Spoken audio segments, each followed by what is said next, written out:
I pray that I might speak to you this morning in the name of God, Father, Son, and Holy Spirit. Amen. Please be seated. So the other day, our son Ben came running upstairs, and he had these great big silver dollar tears that were welling up in his eyes. He was really upset. And it turns out he was upset because he had found out that his cousin had just got a brand new Dungeons and Dragons book. one that he didn't have. And Ben, he loves Dungeons and Dragons. He has an amazing imagination, and so that sort of thing is right up his alley. It was even the theme of his birthday party back in March. His aunt and uncle gave him a Dungeons and Dragons starter kit. Someone else gave him some Dungeons and Dragons dice, with each one having a different shape and a different size. Who knows what they're for? Someone else had given him some Dungeons and Dragons figurines to help with imagining the various scenes. And he had spent hours. He had spent hours and hours and hours enjoying these gifts, creating imaginary worlds in his mind, and playing with his friends. Hours. And yet, in that moment, none of that mattered. None of it mattered to him.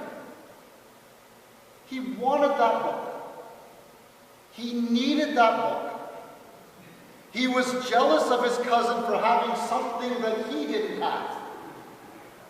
And his envy of what his cousin had, his focus on what he didn't have, it was actually robbing him of being able to continue experiencing joy in the things that he did have, in the gifts that he had received in his life. Now, of course, Ben's not the only one who sometimes struggles with this. We all do. Whether we are aware of it or not, we are constantly comparing ourselves and what we have in our own lives to what others have in theirs.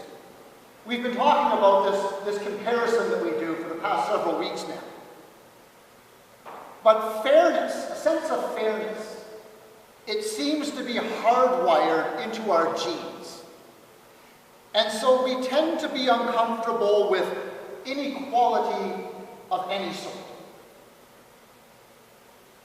But envy, if not addressed, if we do not address those feelings of envy when they spring up in our lives, it can become a great source of dissatisfaction in our lives. And that's because envy, it leaves no room for joy. Envy leaves no room for joy. No room to experience joy in what we have been blessed with in our lives because envy blinds us. No room for joy to celebrate and enjoy the gifts that we have because our focus becomes solely on what we don't have. What we don't have that others do. Whether that's how much money we have, or whether that's material possessions like a Dungeons and Dragons book, whether that's our health, whether that's our relationships or lack of relationships in comparison to others, our focus becomes on what we don't have, rather than finding the joy in what we do. In a book I'm currently reading called The Book of Joy, the author talks about an experiment that was done with capuchin monkeys, in which one of the monkeys gives the experimenter a rock.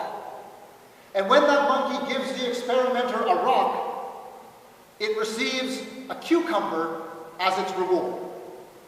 And the monkey is really happy to do this, and so keeps giving the experimenter a rock and getting a cucumber. Over and over again. Here's a rock, get a cucumber. Quite happy to do this, until he sees his neighbor perform the same rock-giving exercise but receive a grape instead. Now, in the world of capuchin monkeys, grapes are way better than cucumbers. And so after the first monkey sees his neighbor getting a grape, he performs the rock-giving exercise yet again, but a little more eagerly this time. His head now perking up in expectation that if I give a rock, maybe I'm going to get a grape too. But when he hands the experimenter the rock, and the experimenter gives him yet again another cucumber, the monkey, he looks at this cucumber in his hands.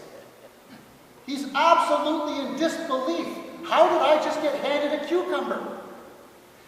And then he throws the cucumber back at the experimenter.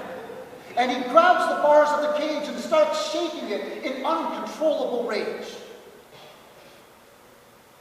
Because what once brought joy to that monkey was now not good enough for him because of what he saw his neighbor receiving.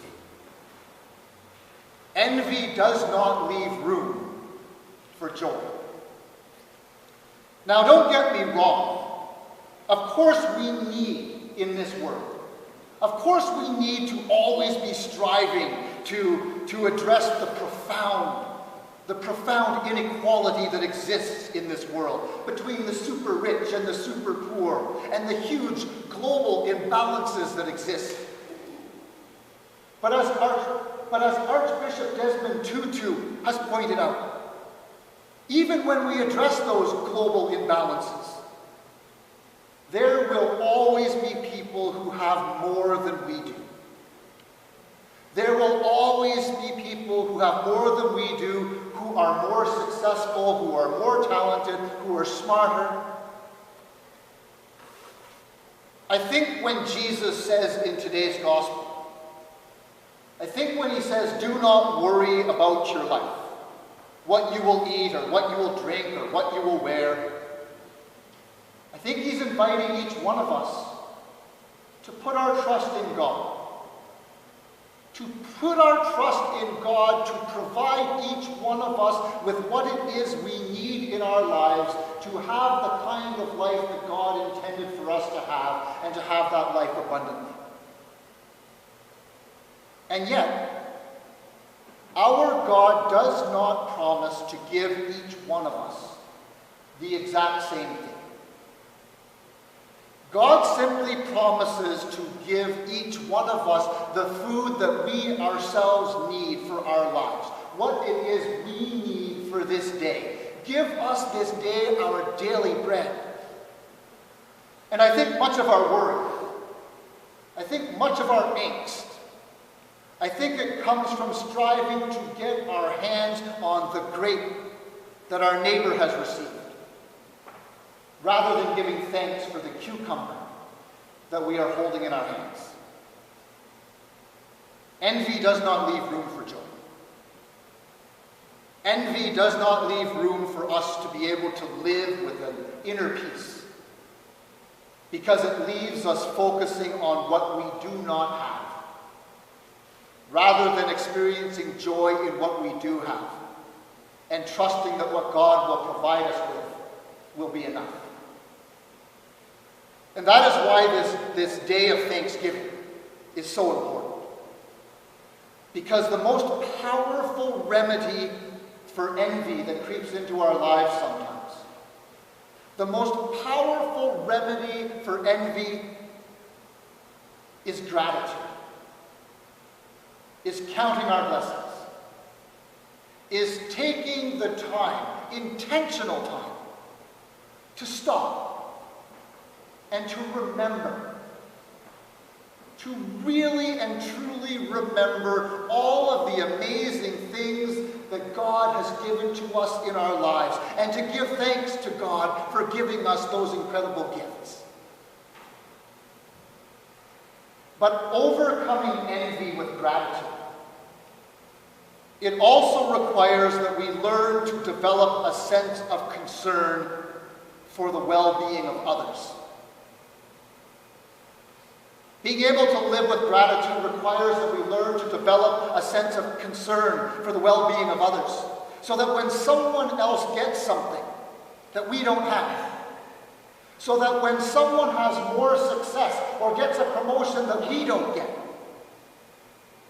you are able to rejoice in their good fortune, rather than becoming envious of them because you didn't get that. How we choose in our lives to relate to our fellow human beings really does affect our ability to live with the kind of gratitude that leads to peace and that leads to joy in our lives. In the book of Joy, it speaks of two ways that we can choose to relate to our fellow human beings. The first is Schadenfreude, a German word that sees us in a constant struggle of you against everyone else. And so, when it's you against everyone else, if someone else succeeds, or if someone else accomplishes something in their lives, if someone else gets something that you don't have, then we are somehow diminished. We are somehow less successful because someone else has experienced success in their lives. We are somehow less acceptable and less lovable. Think of how over the past couple of weeks we have been reflecting on our human tendency to compare ourselves to others and to see ourselves in competition with others in order for us to discover our own sense of worth, our own sense of greatness. If others have more than we do, if others accomplish more than we do, then we begin to feel bad about ourselves. And that leads to this spirit of envy. That leads to a spirit of a low sense of self-worth. Schadenfreude says that the way that we should relate to others is that we should see everyone else as competition. That it really is me against you in this world that we are living in. Then there is Ubuntu. Ubuntu is an African word that means I am because we are.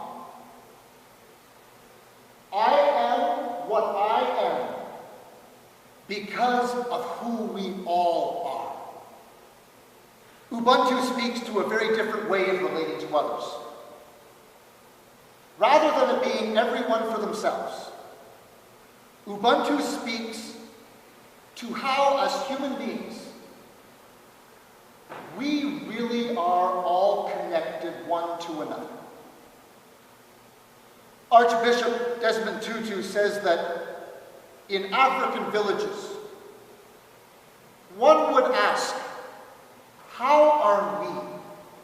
Rather than asking the standard, how are you? When we first encounter one another. How are we?